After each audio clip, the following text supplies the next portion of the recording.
Our buddies at Bush's Beans, the line of beans that has the dog Duke that knows the recipe but won't tell anybody, or he wants to tell people, or something like that. Anyway, they've come out with a line of merch, and they've started selling this stuff around specific holidays like summertime or Father's Day, or anytime you have a chance to grill, or anytime there's an excuse to have beans because they're a bean company.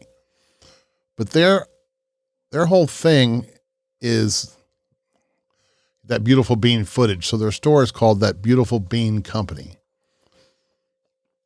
They use this as a marketing channel more than a revenue stream. They don't want to make money on it.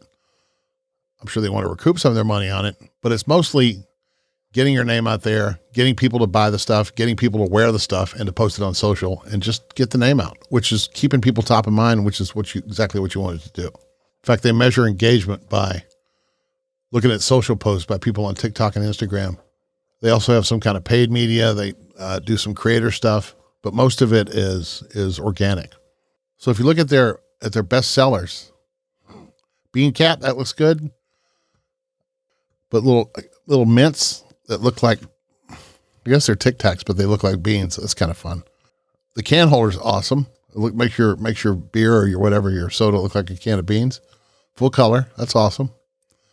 Oh, a chili beans can koozie. There's another one. That's cool. Bluetooth speaker that looks like a can. That's cool. They came up with some Halloween stuff. That's what this is. That's why this came up today, is because they have these Halloween costumes. And basically you just end up looking like a can of beans. It's pretty fun. Oh, they've got some dog toys on here. Those are fun too. Where else are we at? Necktie, bandana, adult onesie. Let's get back over here to accessories. Clothing, merch.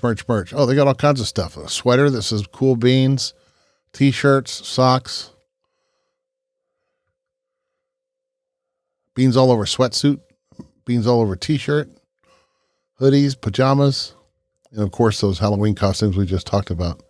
What else do they have on accessories? Where'd it go? Accessories. Come on, man. Get up here. Accessories are like the can holders, the golf head cover. Ooh, a bucket hat. That looks cool. AirPod case. Wow. Backpack. Another pool float. Man, pool floaties. I love them. They're all over the place. Everybody's got a pool float. Shoe charms. They can't say Crocs, but those are for Crocs, I'm sure. Here's a cooking apron. Ooh, a damn cast iron skillet. $27. Yeti. Pay attention. $27 for a cast iron skillet. Branded cast iron skillet says Bean on the bottom. See, you don't have to be so high and mighty. $400 skillet Yeti. Anyway. Grocery list is, what is this, a notepad? It's got to be. Oh, it's a magnet. Okay, cool. Magnet, I get it. Cookbook, Beans cookbook. It's a can. You open the can and heat it up. I don't know what kind of cookbook you'd need, but, and there's the dog, stuffed dog. What else we got on the other side here? More swag. Duke pencil, can strainer.